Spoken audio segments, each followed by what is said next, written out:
ఇప్పుడున్న సిచ్యువేషన్లో రేవంత్ రెడ్డి లాంటి సీఎంని ఢీకొట్టి భారతీయ జనతా పార్టీ 10 స్థానాలు గెలవడం అనేది పాసిబుల్ అనుకోవచ్చు. సో రేవంత్ రెడ్డి యొక్క పాత్ర మొన్నటి యొక్క శాసనసభ ఎన్నికల వరకే ఆయన పాత్రను పరిమితం చేస్తారు. సో రేపు జరిగేటువంటి ఎంపీ ఎన్నికల్లో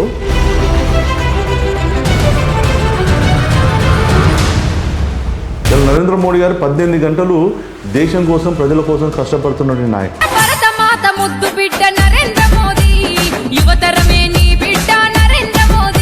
మరి అదే కేసీఆర్ ఫామ్ హౌస్కు ప్రగతి భవన్కు పరిమితమైన నాయకుడు.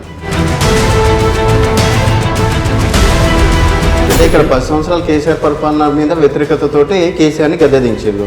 ఇప్పుడు 10 సంవత్సరాలు అక్కడ మోడీ మీద వ్యతిరేకతతోటి గద్దెదించారని చెప్పేసి గ్యారంటీ. అదే ఏమంటారంటే నరేంద్ర మోడీ గారి మీద ఈరోజు దేశంలో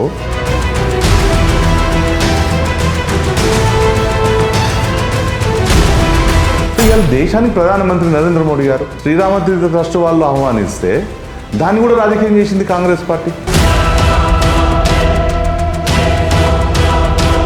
నరేంద్ర మోడీ గారు ఈ ఒక్క సంవత్సరంలోనే 1,30,00,000 మందికి ఉద్యోగాలు సృష్టించారు.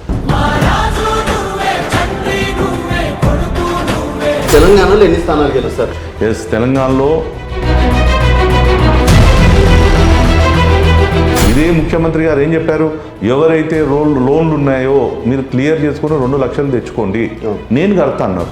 అంటే తప్పుడు హామీలతో అధికారంలోకి వచ్చారు. ఈ రాకసి కొడుకులను తరమాలని తలిచిండు దొరబల్గాన్నే వేట గాడిస్తున్నాడు ఆట.